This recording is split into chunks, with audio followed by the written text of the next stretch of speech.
எழுதி வச்சுக்கோங்க. இன்னும் 6 மாசத்துக்கு மேல செங்கோட்டையன் அதுல தாங்கிட்டாருன்னா, அவர் வாழ்க்கையில மிகப்பெரிய அரசியல்வாதின்னு ப்ரூவ் பண்ணிடலாம். என்ன சார் சாபம்லாம் விடுறீங்க? சாபம் இல்ல. நடக்கக்கூடிய விஷயத்த பாரு. 6 மாசம் அந்த கட்சியில் இப்ப உதாரணத்துக்கு விஜயே சொல்றேன். விஜய் ஒரு தற்குறி தான். நான் சொல்றதுக்கு அச்சமே கிடையாது. எஸ்ஐஆர்னு ஒண்ணு கொண்டு வந்தாங்க. இந்த ஒரே ஒரு சம்பவம் மட்டும் சொல்றேன். 2026 தேர்தலில் தொடை தெரியப்படுவார் விஜய். எழுதி வைத்துக்கங்க. ஏன்னா அடிப்படை அறிவே இல்லாத அடிப்படை அறிவுனா எப்படி இன்மை புகுத்தி விடும்ன்றது பதிலா இளமை புகுத்தி விடும் பேசணுமா? அடிப்படை அறிவு என்ன அறிவு? அதுதான் ஒரு தவறு நடந்திருக்குன்னா குறைந்தபட்சம் தமிழ்நாட்டில் மட்டும் அகில இந்திய அளவில் திருமாவளவனை பற்றி விமர்சனம் பண்ணுவதற்கோ திருமாவளவனை பற்றி குற்றச்சாட்டு சொல்றதுக்கோ இந்த தற்குறிக்கு அறிவது கிடையாது. அந்த தற்குறி கூட்டம் தான் பக்கம் வரலங்கிறதுக்காக அவதூறை பேசக்கூடிய திமுக வேணாம்ல. அதிமுக நல்லா புனிதமான கட்சியா? அதிமுக 10 வருஷம் தேனார் பாலார் ஓடிச்சா? அதிமுக இருக்கலாம் உத்தம சீலர்களா? அப்ப எதுக்கு நீங்க அதிமுக கூட கூட்டணி வைக்கிறதுக்கு பேச்சுவார்த்தை நடத்துறீங்க? இல்ல, அவரு அங்க பாதிக்கப்பட்ட மக்கள் கிட்ட பேசிட்டாரு. நீங்க ஏன் பகிரங்கமா மன்னிப்பு கேட்கணும்? ஏங்க பாதிக்கப்பட்ட மன்னிப்பு கேட்டா உயிர் போன உயிர் வந்துருமா? அதே மாதிரி தானே அழுதா போன உயிர் வந்துருமா? வராது இல்ல. குறைந்தபட்சம் மன்னிப்புங்கிற வார்த்தைங்கிறது குறைந்தபட்சம் பேச்சுவார்த்தை நடந்துச்சு. யார் சார் சொன்னா? இல்ல பேச்சுவார்த்தை நடந்தது. அதிமுக நிர்வாகிகள், அதிமுக தலைவர்கள். அவர் காரணம் தான். அவரும் அதுக்கு என்ன அதுக்கு என்ன பண்ணாரு? அதுதான் சார் நான் ஆரம்பத்துல சொல்றேன். அதுக்கு தான் அவர் வந்து இல்ல இதுவரைக்கும் விஜய் காரணமே இல்லங்கிற மாதிரி தான் நீங்க பேசிட்டு இருக்கீங்க எல்லாரும். பேசணும் அப்படி விஜய் கூட பேசலையே. சரி, விஜய் ஒரு காரணம் தானா?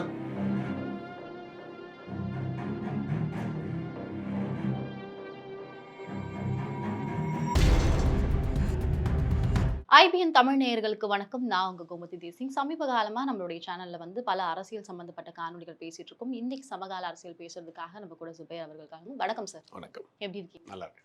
இப்போ டிவிகே கூட வந்துட்டு செங்கோட்டையன் அவர்கள் சேர்ந்திருக்கிறது பெரும் வலுவான ஒரு விஷயத்தை கொடுக்கும், ரொம்ப பலம் சார்ந்த விஷயங்களை கொடுக்கும் அப்படின்றாங்க. உங்களுடைய சில காணொலிகள் நான் பார்த்தது. நீங்க அதை எப்படி பாக்குறீங்க? முதல்ல செங்கோட்டையன் ஒரு நீண்ட அரசியல் அனுபவம் உள்ள ஒரு அரசியல்வாதி அப்படிங்கிறது எல்லாருக்கும் தெரியும். கிட்டத்தட்ட 50 வருஷத்துக்கு மேல இருக்கிறார். ஆனால் இப்போ அவருடைய நிலைமை அப்படிங்கிறது அவர் கைமீறி போயிடுச்சு அப்படிங்கிறதான் பார்க்கணும். ஏன்னா அவர் அதிமுகவிலிருந்து அவர் நீக்கப்பட்டதுக்கு பிறகு ஒரே பகுதியில் கிட்டத்தட்ட 8 முறை சட்டமன்ற உறுப்பினராக இருந்தவர். தொடர்ந்து அந்த பகுதியில் களமாடியவர். திமுகவில் இருந்திருக்கிறார், எம்ஜிஆர் கூட அதிமுகவில் இருந்திருக்கிறார். அதுக்கு பிறகு தொடர்ந்து பயணப்பட்டு இருக்கார். அப்படிப்பட்ட ஒரு நபர் ஒரு கட்சியிலிருந்து அவர் நீக்கப்படுறார். நீக்கப்பட்டதுக்கு பிறகு அந்த பகுதியில் இருந்தால் ஒரு ஆதரவு அந்த கட்சியினுடைய குறைந்தபட்சம் அவர் சட்டமன்ற தொகுதிக்கு உட்பட்டு ஒரு பகுதி நிர்வாகியோ, ஒரு வட்ட நிர்வாகியோ, ஒரு மாவட்ட நிர்வாகியோ யாரும் அவருக்கு ஆதரவாக தன்னுடைய பதவியை ராஜினாமா பண்ணல. அவருக்கு ரொம்ப நெருங்கிய விசுவாசின்னு சொல்லக்கூடிய இந்த பண்ணாரின்ற ஒரு சட்டமன்ற உறுப்பினர் கூட முதலில் வந்தார். அப்புறம் அவரும் பேக் அடிச்சிட்டார். அப்போ அவருக்கு பெருசான ஒரு மக்கள் ஆதரவு இல்லை, கட்சிக்குள்ளே அவருக்கு பெருசாக ஆதரவு இல்லைங்கிறதான் அது காட்டுது.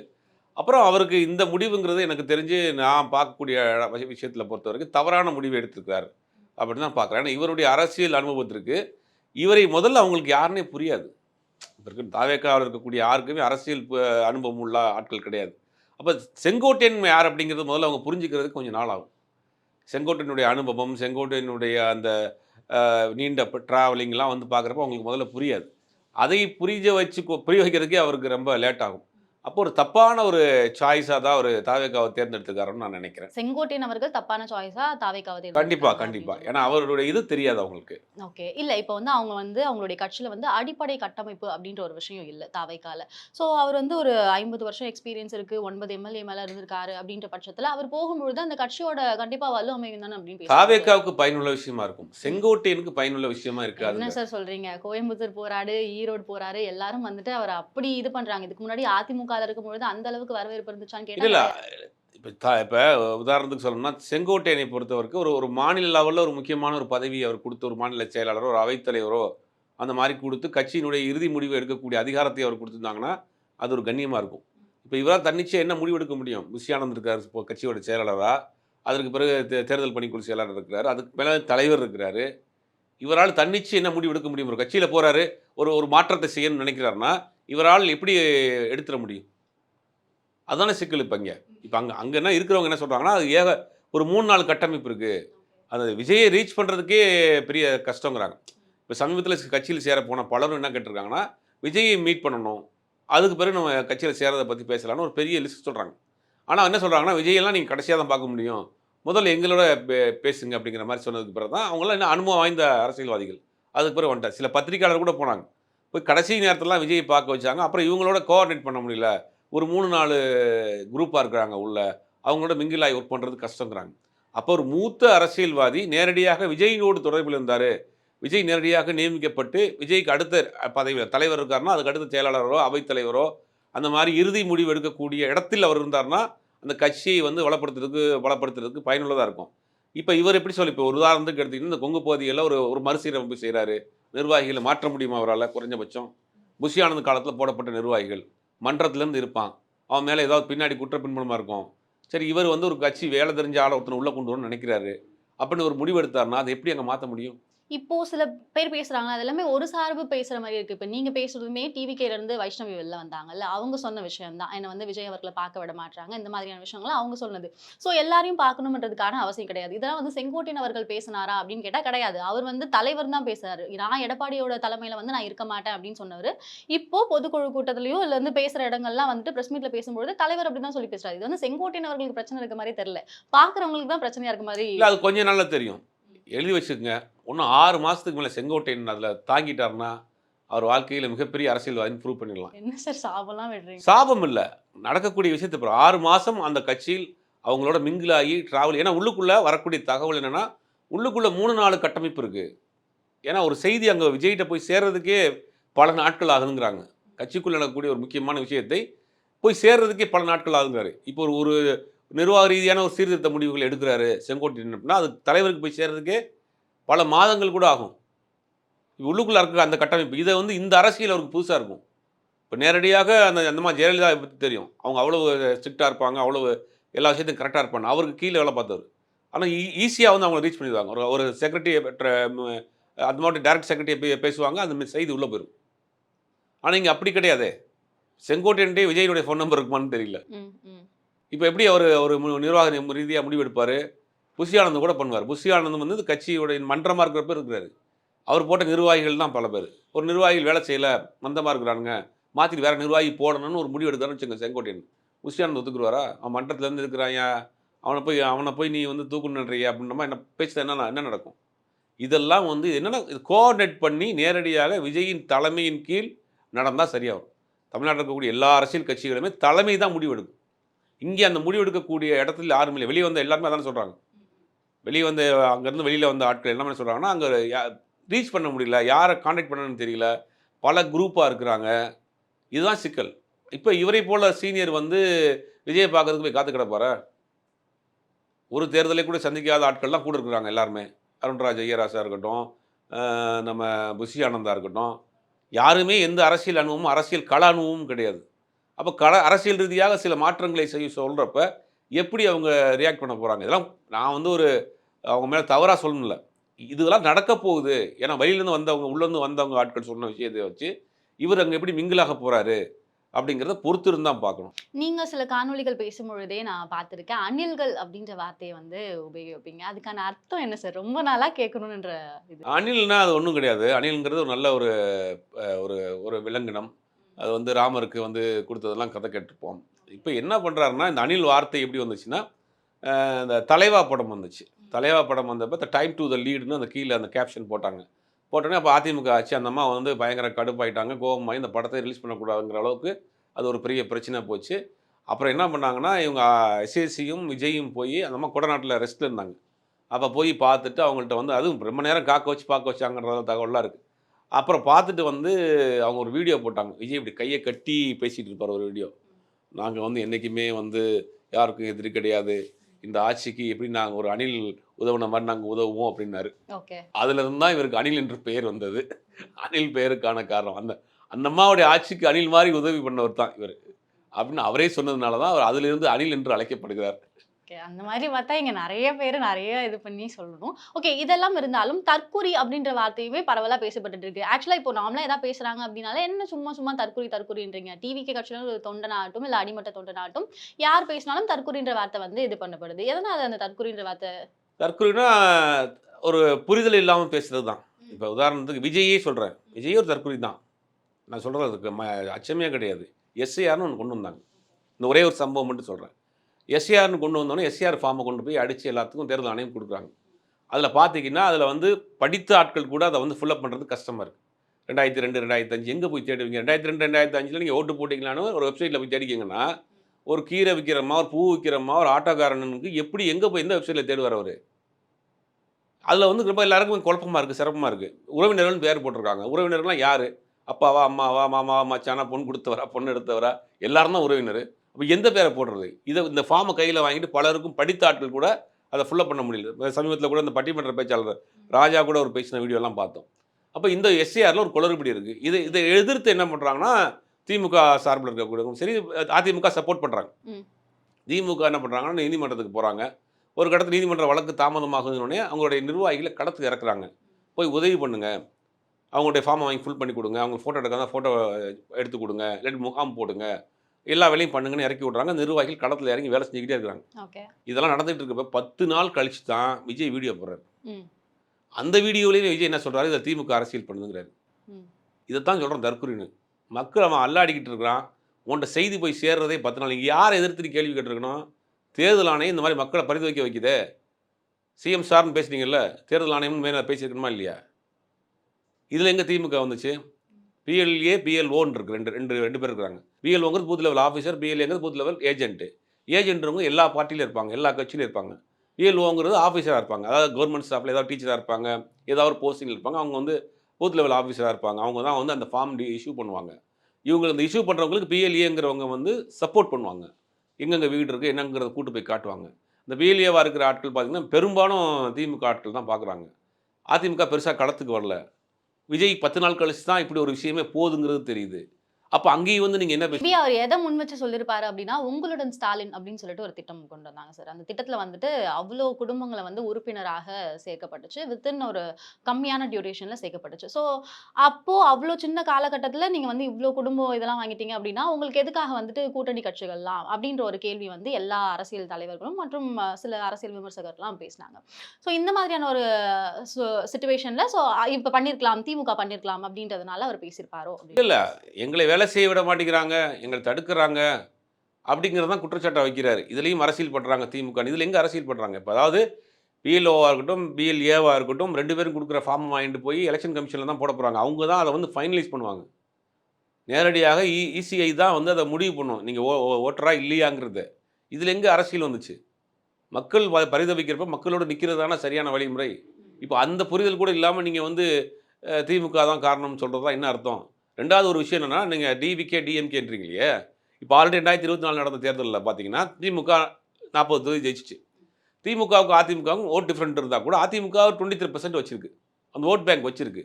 இப்ப நான் தான் போட்டின்னா அது என்ன அர்த்தம்?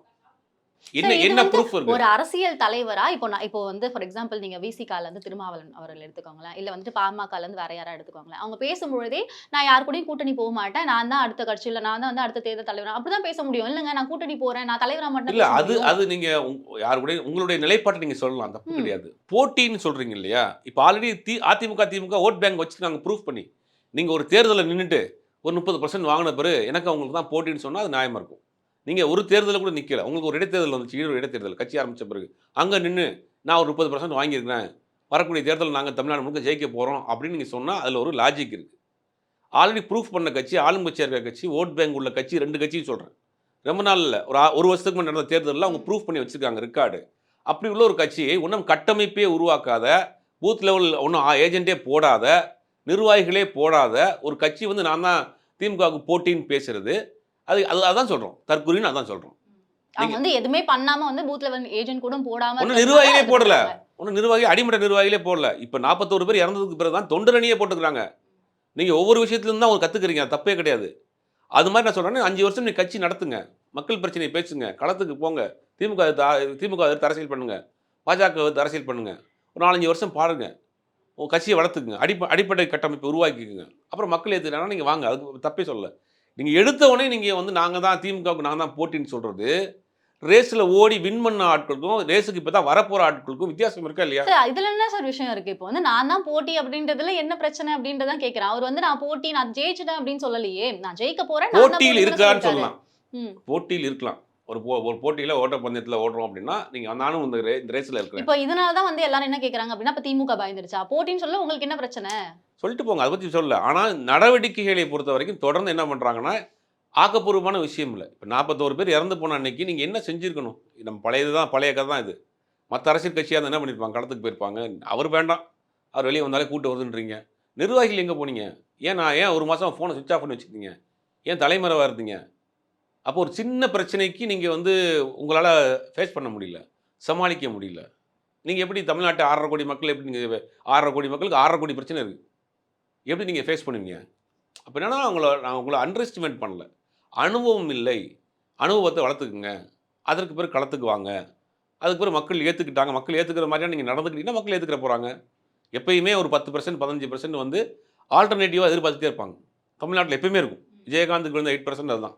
அப்ப நீங்க ஆல்டர்னேட்டிவ் ஒரு பாலிடிக்ஸ் பண்ணணும் நீங்க. நீங்க அது ஆல்டர்னேட்டிவ் பாலிடிக்ஸா இல்ல. விஜயகாந்த் என்ன பண்ணாருன்னா, கடவுளோடும் மக்களோடும் தான் கூட்டணி. நான் எப்பயுமே தனியா தான் நிப்பேங்கிறத தெளிவா டிக்ளேர் பண்ணாரு. 2 கட்சிகளுக்கும் நான் தான் மாற்றுன்னு. நீங்க என்ன சொல்றீங்க? உங்களுடைய நிலைப்பாட்டிலே தடுமாற்றம். முதல்ல கூட்டணி ஆட்சிங்கிறீங்க. அப்புறம் வந்துட்டு அதிமுக விமர்சனம் பண்றதில்ல. அதிமுக கூட பேச்சுவார்த்தை வைக்கிறீங்க.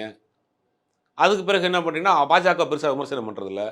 இது எப்படி மாற்றா வரும்? இல்ல கூட்டணி வச்சா இப்போ யூசுவலா ஒருத்தவங்க கட்சி இது பண்றாங்க அப்படின்னா, கூட்டணி இல்ல இல்லாம 2 எந்த கட்சி கட்சியாலயும் இருக்க வேணாம்னு தான் முடியாது. தமிழ்நாட்டுல அவங்க தேர்ந்தெடுக்க போறாங்க. ம். அதிமுக, திமுக வேணாம்ல. அதிமுக நல்லா புனிதமான கட்சியா? அதிமுகல 10 வருஷம் தேனாரும் பாலாரும் ஓடுச்சா? இல்ல. அதிமுகல இருக்கலாம் உத்தம சீலர்களா? அப்ப எதுக்கு நீங்க அதிமுக கூட கூட்டணி வைக்கிறதுக்கு பேச்சுவார்த்தை நடத்துறீங்க? அதிமுக ஏன் விமர்சனம் பண்ண மாட்டேங்கிறீங்க? அப்ப நீங்க எதுக்கு ஆல்டர்னேட்டிவ்? அதுதான் அவருடைய பொதுக்குழு கூட்டத்திலே சொல்லிட்டார்ல. இதுக்கப்புறம் நாங்க வந்து கூட்டணிக்கு போக மாட்டோம். கூட்டணி வந்தா என்னுடைய தலைமையில சரி கூட்டணிக்கு வந்தா என்ன போனா என்ன? எல்லாம் ஒண்ணு தான. கூட்டணி ஆட்சியில வர்றீங்க. உதாரணத்துக்கு உங்க வாதத்துக்கு வருவோம். அதிமுக கூட்டணியில இருக்கீங்க. கூட்டணி ஆட்சி வைக்கிறீங்க. அதிமுகல ஊழல் செஞ்ச பல அமைச்சர் உங்க அமைச்சரவையில் அமைச்சரா இருந்தா என்ன பண்ணுவீங்க? என்ன புதிய மாற்றத்த குடுத்துருவீங்களா? நீங்க புதுசா வர்றீங்க.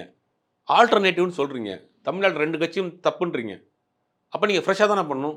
எதுக்கு அதிமுக மட்டும் போய் கூப்பிடுறீங்க?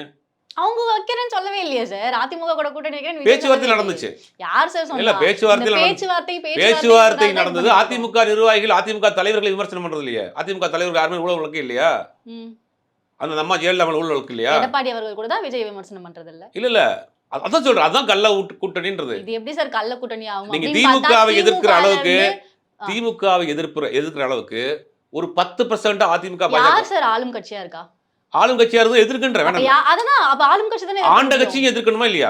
சார் ஆண்ட கட்சியை கேள்வி கேட்கலாம். 100% நீங்க எதிர்க்கிறீங்க. அதுல 75% திமுக எதிர்ங்க.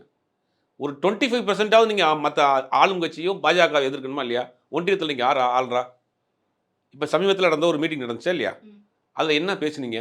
காஞ்சிபுரத்துல நடந்த மீட்டிங்ல ஒரு வார்த்தை ஒன்றிய அரசை நோக்கி பேசியிருக்கீங்களா? எஸ்ஐஆர் நோக்கி அங்க போய் பேசியிருக்கீங்களா? தேர்தல் ஆணையத்தை நோக்கி பேசியிருக்கீங்களா? தமிழ்நாட்டுக்கு வர வேண்டிய 5000 கோடி ரூபாய் பேசியிருக்கீங்களா? கோயம்புத்தூர் மெட்ரோ ப்ராஜெக்ட் டிராப் ஆச்சு அதை பத்தி பேசியிருக்கீங்களா? எதையுமே பேசுறதில்ல. அப்போ உங்க மேல சந்தேகம் வருமா வராதா? திமுக விமர்சனம் பண்றதுக்குள்ள மாற்று கருத்தை விமர்சனம் பண்ணிக்கங்க. நீங்க 75 100 100% இல்ல 70% நீங்க வந்து திமுக விமர்சனம் பண்ணுங்க. ஒரு 25% நீங்க தேசிய ஒன்றிய அரசு விமர்சனம் புதுசா பண்ணுங்க. ஒருத்தவங்க வந்து அரசியலுக்கு வராங்கன்னு நீங்களே தான் சொல்றீங்க. புதுசா வந்து தேர்தல் சந்திக்க போறாங்கன்னு நீங்களே தான் சொல்றீங்க. அவங்க எல்லாரும் வந்துட்டு இப்போ திமுக ஆகட்டும் பல வருஷமா வந்து ஆட்சியில இருக்காங்க. அவங்க 4 வருஷமா ஆட்சியில இருக்காங்க. அவங்க எல்லாம் நடக்கிற பிரச்சனைலாம் பேசிட்டு தான் அப்ப இருக்காங்களா? நாம் தமிழர் பேசுறாங்களே, நாம் தமிழர் கட்சி எடுத்துங்க. நாம் தமிழர் கூட்டணியில இல்லையே திமுக கூட. இப்ப யார் கூட்டணியில இருக்கா? நாம் தமிழர் திமுக இல்ல யார் கூட்டணியில இருக்கா? இப்ப விஜய் கூட்டணியில இருக்காரா? நீங்க ஒரு விமர்சனம் பண்ற எல்லாத்தையும் விமர்சனம் பண்ணணுமா இல்லையா? மக்கள் பிரச்சனை தான் அது. 5000 கோடி ரூபாய் நமக்கு வர வேண்டிய பணத்தை நிப்பாட்டி வச்சுட்டு அவங்க என்ன சொல்றாங்க? தேசிய கல்விக் கொள்கை சேர்ந்தா தான் உங்களுக்கு 5000 கோடி பணம் தருவோன்றாங்க. இது ஏறக்குறைய இது வந்து ஒரு மிரட்டல் தோணி தான் அது. இதை எதிர்த்து தமிழ்நாட்டுல இருக்க எல்லா கட்சியும் பேசுறாங்க. அப்ப விஜயும் பேசணுமா இல்ல? ஏன் பேச மாட்டேங்கிறீங்க? எஸ்ஐஆர் நோக்கி வந்து ஏன் ஒன்றிய அரசை கேட்க மாட்டேங்கிறீங்க? தேர்தல் ஆணையத்தை ஏன் கேட்க மாட்டேங்கிறீங்க? இப்ப இதெல்லாம் இந்த விமர்சனம்லாம் வருது. சரி மதுரை மெட்ரோ ப்ராஜெக்ட்ல உங்க நிலைப்பாடு என்ன? ஒரே நாடு ஒரே தேர்தல்ல உங்க நிலைப்பாடு என்ன? டீலிமிட்டேஷன்ல உங்க நிலைப்பாடு என்ன? இத்தனை விஷயம் இருக்கு இல்லையா? அப்புறம் அதுல பேசுறாரு சிஏஏக்கு வந்து நாங்க தான் முதல்ல வழக்கு போட்டோம். தவறான இந்த டேட்டாஸ குடுக்குறாங்க. ம். சிஏஏக்கு முதல்ல வழக்கு போட்டது வந்து திமுக அரசாங்கம் தான் வழக்கு போட்டுச்சு. வக்ஃப் போர்டு திருத்தத்துக்கு திமுக தான் வழக்கு போட்டுச்சு. வழக்கு மட்டும் போட்டது கிடையாது. அன்னைக்கு களத்துல நின்னாங்க அவங்க. சரி அதெல்லாம் கூட விடுங்க. ஒரு அரசியல் கட்சி முன்ன பின்ன மாத்தி சொல்லுவாங்க. இப்ப யார நோக்கி நம்ம கேள்வி எழுப்ப இன்னைக்கு இந்திய வரைபடத்துல பெரும்பாலான மாநிலங்கள், விரல் விட்டு எண்ணக்கூடிய மாநிலங்கள் மட்டும் தான் பாஜக ஆளாத மாநிலங்கள். ஒவ்வொரு உரிமைகளா மாநில உரிமைகள் பறி போய்க்கிட்டே இருக்கு. வரக்கூடிய நாடாளுமன்ற கூட்டத்தொடர்ல மின்சாரத்தை தனியார் மயமாக்க போறாங்க. கல்விக்கான இருக்கக்கூடிய அந்த யூசிஜின்னு சொல்லக்கூடிய அந்த யூசிஜி நிறுவனத்தை கலைக்க போறாங்க. அவங்க ஒரு அமைப்பை உருவாக்க போறாங்க. மாநில அரசினுடைய உரிமைகளை ஒன்னொன்னா எடுத்துக்கிட்டு இருக்காங்க. இதெல்லாம் முக்கியமான பிரச்சனையா இருக்கு. நம்ம அரசியல் 2வது பண்ணலாம். நமக்கு வீட்டுக்கே இன்னைக்கு ஆபத்தா இருக்கு. மாநில உரிமைகளுக்கு ஆபத்தா இருக்கு, மொழிக்கு ஆபத்தா இருக்கு, நம்மளுடைய கல்விக்கு ஆபத்தா இருக்கு. தேசிய கல்விக் கொள்கை ஏத்துட்டீங்கன்னா, நீங்க வந்து 3வது மொழியாக ஏதாவது கத்துக்கிட்டு தான் ஆகணும். இதை நோக்கி கேள்வி கேட்க மாட்டேங்கிறீங்க அப்படிங்கிறது தான் சந்தேகம். இதான் ஒரு பக்கம் இருந்தாலும், இன்னொரு பக்கம் வந்து செங்கோட்டையன் இப்போ வந்திருக்காரு. அடுத்தடுத்து வந்து இன்னும் சில பேர் வருவாங்க அப்படின்றது பேசு பொருளாக இருக்கு. யார் யார் வருவாங்க? இல்ல நெறைய லிஸ்ட் பேசிட்டு இருக்கதா சொல்றாங்க. ஏற்கனவே வரதா தான் இருந்துச்சு. இப்பயும் நெறைய பேசிட்டு இருக்கிறாங்க. தேர்தல் நேரங்கள்ல இந்த அணி மாறுறதுங்கிறது சாதாரண விஷயம் தான். இங்க இருக்கிறது அங்க போவாங்க, அங்க இருந்து இங்க வருவாங்க. செங்கோட்டையனை பொறுத்தவரைக்கும் சீனியர் நிர்வாகி. அவரோட நெறைய முன்னாள் அமைச்சர்கள், முன்னாள் எம்எல்ஏக்கள்லாம் கான்டாக்ட்ல இருக்கிறாங்க. அது யார் யாரை சேர்க்க போறாங்கன்னு தெரியல. ஒரு பேச்சுவார்த்தை நடந்துட்டு இருக்கு. ஓகே. பட் அவங்களுக்குலாம் ஒரு தர்ம சங்கடமான சூழ்நிலையா தான் இருக்கும். விஜயை தலைவர் புரட்சித் தலைவர் எம்ஜிஆர், புரட்சித் தலைவி அம்மா, பேரறிஞர் அண்ணா, டாக்டர் கலைஞர்னு சொல்லி அரசியல் பண்ணவங்க, அவங்களோட அரசியல் பண்ணியவர்கள். விஜயை தலைவராக ஏத்துக்கிட்டு அவங்க பின்னாடி அரசியல் பண்ண போறாங்க அப்படிங்கிறது தான் உண்மையிலேயே வருத்தமான ஒரு விஷயமா இருக்கு. இந்த சங்கட்டம் வருத்தெல்லாம் அவங்களுக்கு இருக்க மாரி தெரியல சார். கருணாநிதி ஆகட்டும், இல்ல வந்துட்டு எம்ஜிஆர் அவர்கள் ஆகட்டும், இதெல்லாம் வந்துட்டு அவங்க தலைமையில நாங்க பண்ணோம், இவர் தலைமையில பண்ண மாட்டோம்னு அவங்க யாரும் சொல்ற மாரி தெரியல. நான் பண்ண மாட்டேன்னு சொல்றது தவறு கிடையாது. வயசோ அவருடைய சினிமாலேருந்து வந்திருக்காருங்கிறத சொல்லல. செயல்பாடை வச்சு சொல்றேன். இப்போ நீங்க வந்து ஒரு பெரிய ஒரு போராளியா இருக்கிறீங்க. களத்துல நிக்கிறீங்க. தமிழ்நாட்டின் உரிமைகளை தொடர்ந்து பேசுறீங்க. பல வழக்குகள் வாங்கியிருக்கீங்க. சிறைச்சாலைக்கு போயிருக்கீங்க. மக்களோட மக்களா களத்துல இருக்கீங்க. அத நோக்கி நான் வந்து அவர் மேல அவர் செய்யக்கூடிய செயல்பாடுகளை நோக்கி நான் ஈர்த்து நான் பின்னாடி போறேன்னா, அதுல ஒரு லாஜிக் இருக்கு. மாசம் ரூ. 1 தான் வீட்ட விட்டு வெளிய வருவேன். அறிக்கை மட்டும் குடுப்பேன். அன்னைக்கு அன்னைக்கு நடந்ததுல கூட ஒரு பிரஸ் மீட் பேசலையே அவரு. இப்படி உலகத்துல எந்த தலைவர் இருந்தது இல்லையே. தமிழ்நாட்டுல அப்படி ஒரு தலைவர பார்த்தது இல்லையே, அரசியல் கட்சி தலைவர. அது எது உங்கள அவர் ஹெவியா இழுத்து போய் அங்க போனாருன்னு தெரியல. எந்த செயல்பாடுகளை ஈர்த்து நோக்கி போனாருன்னு தெரியல. அவர் கொள்கையை பிடிச்சு போயிருக்காருன்னு தெரியல. அவரும் திராவிட கொள்கை தான் பேசுறாரு. திமுக, அதிமுக கொள்கை ரீதியாக ஒரு புதிய ஒரு கருத்தை அவரு சொல்லியிருக்காரு. என்ன சார் சொல்லியிருக்காரு? தமிழ் தேசியமும், திராவிடமும் ஆமா, ஏறக்குறைய 2 தான். சொல்லியிருக்காரு. அது 2 ஒண்ணு தான். திமுக, அதிமுக ஒண்ணு தான். நாம் தமிழர் அது ஒரு ஒரே மாதிரியான கொள்கை தான். புதிய கொள்கையை ஒண்ணு சொல்லல. கொள்கை ரீதியாக அவர் ஈர்க்கப்பட்டு போனார்னா கூட பரவால்ல. எதை நம்பி போறாங்கன்னு தெரியல. அவங்க என்ன நினைக்கிறாங்கன்னா, இந்த ஊடகங்கள் காட்டக்கூடிய அந்த போலி கட்டமைப்பை நம்பி ஏமாந்து போறாங்க. அது தேர்தல் முடிவுக்கு பிறகு அவங்களுக்கு அவங்க தெரியும். என்ன நினைக்கிறாங்க அப்படின்னா, இதுக்கு முன்னாடி வந்து பல ஊழல்கள் நடந்துச்சு. இதுக்கு மேல ஊழலே இல்லாத கட்சியெல்லாம் தேர்ந்து ஓட்டு எடுக்க விஜய் முடியாது. சொன்னாரா? இல்ல நம்ம சொல்றோம்ல சார், பேசப்பட்டுச்சு, பார்க்கப்பட்டுச்சுன்னு அதே மாரி தான் இல்ல அவரும். விஜய் சொன்னாரா ஊழல் ஒழிக்கப்படும்னு? இல்ல அவர் அப்படி சொல்லல. மேபி இப்ப இருக்கவங்கலாம் ஊழல் ஒழிச்சிட்டு இருக்காங்களா என்ன? இல்ல. சோ வந்துட்டு ஊழலே விஜய் இல்லாத என்ன செய்ய கட்சி தான். போறாரு? ஊழல் ஒழிக்க போறேன்னு அவர் சொல்லல ரைட். சார். விஜய் என்ன பண்ண போறாரு, அத தவிர்த்து என்ன நடக்குது அப்படின்றத அவர் பேசிட்டு தான் இருக்காரு. சில விஷயங்கள் சொல்லிட்டு தான் இருக்காரு. அவர் பேசல அப்படின்னாலும், இப்ப கரூர்ல ஒரு இன்சிடென்ட் நடந்துச்சு. எல்லா மக்களும் அவரை வெறுத்து ஒதுக்கிட்டாங்களான்னு கேட்டாங்கன்னா கிடையாது. அவர் மேல தப்பு இல்ல அப்படின்ற வார்த்தை தான் இப்பவும் இருக்கு. மக்களுக்கு வந்து அவர் மேல ஓரளவுக்கு அது நம்பிக்கை இருக்கு. மீடியாக்கள் செய்யற நரேஷன் அது. அவர் மேல தப்பு இல்லைன்னு யாருமே சொல்லல. அப்படியா? அவருடைய ரசிகர்கள் சொல்றாங்க, அவருடைய தொண்டர்கள் சொல்றாங்க, அவர்கள் விரும்பி சொல்றாங்க. காமனா இருக்கக்கூடிய தமிழ்நாட்டில் அறிவுள்ள எவனும் அதை ஏத்துக்கிற மாட்டான். தமிழ்நாட்டில் அறிவுள்ள எவனும் விஜய் செய்த அந்த செயலை 41 பேர் இறந்து போன விஷயத்தை நார்மலைஸ் பண்ண மாட்டான், ஏத்துக்கிற மாட்டான், கடந்து போக மாட்டான். இத நார்மலைஸ் பண்றதுன்ற விட அத வந்துட்டு விஜய் தான் பண்ணாரு ஒரு அலிகேஷன் வைக்கிறோம்ல. அதுதான் தப்புன்ற. விஜயும் ஒரு காரணம்னு சொல்றேன் நான். விஜயும் ஒரு காரணம் அதான் தான். சொல்றேன். அவங்களுக்கு ஆனா வந்து இப்ப கட்டமைப்பு இல்ல. ம். வரைக்கும் விஜய் தரப்புல இருந்தோ விஜயோ நானும் அதுல ஒரு காரணமா இருந்திருக்குன்னு பகிரங்கமா மன்னிப்பு கேட்டிருக்காரா? ஏன் அவர் பகிரங்கமா மன்னிப்பு ஏன் கேட்கணும்? தாமதமா வந்தது காரணம் கிடையாதா? இல்ல அவர் ஏன் ஏன் மன்னிப்பு அவருக்கு அதுல கேட்கணும்? பங்கே கிடையாதா? அவர் வந்து அங்க நான் ஒரே பாதிக்கப்பட்ட ஒரு மக்கள் வார்த்தை. கிட்ட அவருக்கு அதுல பங்கே இல்லையா? அவரு அங்க பாதிக்கப்பட்ட யார் காரணம் இப்ப? இல்ல அவரு அங்க பாதிக்கப்பட்ட மக்கள் கிட்ட பேசிட்டாரு. நீங்க ஏன் பகிரங்கமா மன்னிப்பு கேட்கணும்னு ஏங்க நினைக்கிறீங்க? பாதிக்கப்பட்ட மன்னிப்பு கேட்டா போன உயிர் வந்துருமா? அதே மாதிரி தானே அழுதா போன உயிர் வந்துருமா? வராதுல்ல. குறைந்தபட்சம் மன்னிப்புங்கிற வார்த்தைங்கிறது குறைந்தபட்சம் நான் செய்த தவறுக்கு ஒத்துக்கிறேன்னு அர்த்தம். சார் அதுதான் சார் சொல்றேன். நீங்க என்ன சொல்றீங்க அப்படின்னா அவர் மன்னிப்பு கேட்கணும் அப்படின்றீங்க. நீங்க வந்து நம்மள்ட்ட கேட்க வேண்டாம். பகிரங்கமா அதுதான் கேட்டுட்டாரே. அவர் வந்து எப்படி? யாரு பாதிக்கப்பட்டாங்களோ அவர்கிட்ட கேட்டுட்டாரு. மரணம் 41 குடும்பத்துக்கு மட்டும் இல்ல. அன்று இரவு தமிழ்நாடு முழுவதுமே எனக்கு வருத்தப்படும். ஓப்பனா நீங்க வந்து பொதுமக்கள் அன்னைக்கு வந்து பாதிக்கப்பட்டது 41 குடும்பம் தான். ஆனா அதனால வந்து வருத்தப்பட்டது வந்து தமிழ்நாடு முழுக்க அதையும் அவரும் அதே தான் சொல்றாரு. அந்த நானும் தான் வருத்தத்தை வருத்தப்பட்டேன். பதிவு எனக்கும் பண்ணலையே. மனம் தமிழ்நாட்டு மக்கள் சார், மத்தியில் பகிரங்கமா மன்னிப்பு அவர் கேட்டிருக்கணும் விஜய். ஏன் பகிரங்கமா மன்னிப்பு கேட்கணும்ன்றது தான் என்னுடைய அது யார் காரணம்? அது லேட்டா வந்தது யார் காரணம்? 41 பேர் செத்து போனது யார் அத காரணம்? அவங்க கிட்ட கேட்டுட்டாரு சார் யாரு? அவரு. அப்போ தமிழ்நாடு மக்கள் கேட்க வேண்டாம். அவங்க 41 பேர் ஓட்ட போதுமா? அது அவங்களுக்கு தெரியும்ல. உங்களுக்கு இது என்னங்க இது அரசியல் அது? இல்ல இது வந்து உங்களுக்கு தெரியணும்னு அவசியம் கிடையாது. ஏன்னா நீங்க அப்ப அந்த இடத்துல திமுக அரசியலுக்கு ஒரு அடிப்படை தகுதியில ஒரு நபருங்க விஜய். அப்படியா? தமிழ்நாட்டு தேர்தலில் இந்த 2026 தேர்தலில் தொடை தெரியப்படுவார் விஜய். எழுதி வைத்துங்க. ஏன்னா அடிப்படை அறிவே இல்லாத அடிப்படை அறிவுனா எப்படி இன்மை புகுத்தி விடும்ன்றது பதிலா இளமை புகுத்தி விடும் பேசணுமா? அடிப்படை அறிவு என்ன அறிவு? அதுதான் ஒரு கேக்குறேன். தவறு நடந்திருக்குன்னா குறைந்தபட்சம் மனிதாபிமானத்தோடு மன்னிப்பு கேட்கணும். அவர் வந்து மனிதாபிமானத்தோட தான் எங்க மன்னிப்பு கேட்டிருக்காரு? அத இல்ல வந்து இல்ல, அரசியல் மன்னிப்பு கூட பண்ணணும்னு யாரும் விட்டுருங்க. நினைக்கல. மன்னிப்பு கூட விட்டுருங்க. அந்த சம்பவத்துக்கு யார் வேணாலும் காரணமா இருக்கட்டும். அவர் காரணமே இல்லையா? அவர் காரணம் தான். அவரும் அவருடைய அதுக்கு என்ன கட்சியும் அதுக்கு என்ன பண்ணாரு? அதுதான் சார் நான் ஆரம்பத்துல சொல்றேன். அதுக்கு தான் இல்ல அவர் நீங்க வந்து அந்த இல்ல மக்கள் கிட்ட இதுவரைக்கும் இந்த பேசிட்டாரு. விஜய் காரணமே இல்லங்கிற மாதிரி தான் நீங்க பேசிட்டு இருக்கீங்க யார் எல்லாரும். பேசுனா அப்படி விஜய் கூட பேசலையே. சரி, விஜயும் ஒரு காரணம் தானே? அதுக்கு விஜய் என்ன பண்ணாரு? என்ன பண்ணணும்? மன்னிப்பு கேளுங்க. அதான் கேட்டுட்டாரே தமிழ்நாட்டு அவரு. மக்கள் யார்கிட்ட கேட்டீங்க? இப்போ இன்னைக்கு காலையில டிவிகேல இருந்து ராஜ்மோகன் அவர்கள் ஒரு ட்வீட் ஆன் விட்டுருக்காரு. அந்த ட்வீட்ல வந்துட்டு திருமாவளவன் அவர்கள வந்து பேசியிருக்காரு. நீங்க வந்துட்டு அண்ணனை பத்தி பேசுறதுலாம் சரிதான். இதெல்லாம் ஆரம்பிச்சது வந்து தான். இந்த ட்வீட் எப்படி இருக்கு அப்படின்னா, விசிக கட்சியில இருந்து ஆட்கள வந்து டிவிகே கூட சேர்க்கிற மாரி இருக்கு. அவங்க வந்து இது வைப்பாங்க, அலைன்ஸ் வைப்பாங்க அப்படின்ற மாரி பேசு பொருளா இருக்கு. அது தெளிவாக பலமுறை திருமாவளவன் சொல்லிட்டாரு. நாங்க வந்து திமுக கூட்டணியில இருக்கிறோம். மதசார்பற்ற கூட்டணியில இருக்கிறோம். அகில இந்தியா கூட்டணியில இருக்கிறோம். இது கொள்கை ரீதியான கூட்டணி. இங்க வந்து பிரச்சனையின் அடிப்படையில் சேர்ந்த கூட்டணி. கூட்டணிக்காக சேரப்பட்ட கூட்டணி கிடையாதுங்கிறத சொல்லிட்டாரு. அவர் அப்படி சீட்டுக்காக ஆசைப்படக்கூடிய ஒரு கட்சியா இருந்தா, இந்நேரம் பாஜகவோட போயிருப்பார். பாஜகவுக்கு ஏகப்பட்ட ஆஃபர் குடுத்தாங்க. மத்திய அமைச்சரா இருப்பாங்க. இன்னைக்கு 2 சீட்ல 50 சீட் கூட குடுக்கறதுக்கு தயாரா இருப்பாங்க. எந்த விதமான பதவி கேட்டாலும் குடுக்கறதுக்கு தயாரா இருக்கிறாங்க. ஆனா, இங்க என்னன்னா பிரச்சனையை வந்து ஒன்று சேர்ந்து போராடினா தான் இங்க எதிர்க்க முடியுங்கிற அந்த கள எதார்த்தத்தை நோக்கி அங்க பண்ணியிருக்காங்க. பலமுறை தெளிவா சொல்லிட்டாரு. பலமுறை விஜயும் விமர்சனம் பண்ணிட்டாரு. அதனால வந்து விசிக வந்து தாவேகா கூட போகுங்கிற திருப்பி ஒரு நரேஷன் ஏன் கிளப்புறாங்கன்றதே எனக்கு தெரியல. ஆனா இப்போ விசிக வந்துட்டு திமுக கூட இருக்கும்பொழுது பெரும்பாலும் அவருக்கு வந்து நல்ல ஆதரவு இருக்கா? திருமாவளவன் அது அவர்கள் அந்த வந்துட்டு கட்சியில முடிவு பண்ண வேண்டிய வேலை. அதுதான் திருமாவளவன் அவர்கள் வந்துட்டு அவர் நல்ல அரசியல்வாதியான்னு கேட்டா ஆமா நல்ல அரசியல்வாதி. ஆனா அதுக்கான இடங்கள்ல அவர் இருக்காரா? அதுக்கான இடத்துல அவர் இருக்காரான்னு கேட்டா கேள்விக்குறி. திருமாவளவன் அவர்கள் மாரியான ஒரு தனித்தன்மை மிக்க ஒரு அரசியல்வாதி தமிழ்நாட்டுல யாரும் இந்தியாவுல யாரும் கிடையாது. அப்ப தனிச்சு நிக்க வேண்டியதுதானே? யாரு? அது அவரோட முடிவுங்க. தனிச்சு நின்னா தமிழ்நாட்டுல என்ன நடக்கும்னு தெரியும். ஓட்டுகள் சிதறும்னு தெரியும். தமிழ்நாட்டில் மதவாத சக்திகள் கால் ஊன்றி விடாமல் இருப்பதற்காக ஒரு கூட்டணியில் வலுவா நிற்கிறாங்க. தமிழ்நாட்டில் மட்டும் கிடையாது, அகில இந்திய அளவில். திருமாவளவனை பற்றி விமர்சனம் பண்ணுவதற்கோ திருமாவளவனை பற்றி வந்து குற்றச்சாட்டு சொல்றதுக்கோ எந்த தற்குறிக்கு அறிகிறது கிடையாது. அந்த தற்குறி கூட்டம் தான் பக்கம் வரலங்கிறதுக்காக அவதூறை பேசக்கூடிய வேலையை திரும்ப செஞ்சுக்கிட்டு இருக்காங்க. திருமாவளவன் ஒரு சீட் 2 சீட் உட்கார்ந்துக்கார வச்சிங்களா? அவர் வேணான்னு ஒதுக்கி எறிஞ்சிட்டு வந்திருக்காரு. அததான் கேக்குறாரு. என்ன அப்ப அப்படின்னா அவருக்கு தெரியாதா? எதுக்கு அங்க இருக்குன்னு தெரியாதா? திமுக பேசுறாங்க அப்படின்னா நீங்க வந்து சாதி ரீதியா பேசுறாங்க. சாதியற்ற ஒரு கட்சி தான் வந்து திமுக அப்படின்னா நீங்க முதல்ல அங்க இருந்தானே நான் வந்திருக்கோம். அவருடைய முடிவுங்க அது. எது நல்லது எது கெட்டதுன்னு ஒரு கட்சி தலைமைக்கு தெரியும், கட்சி தொண்டருக்கு தெரியும், கட்டுப்பட்டு இருக்காங்க இல்லையா?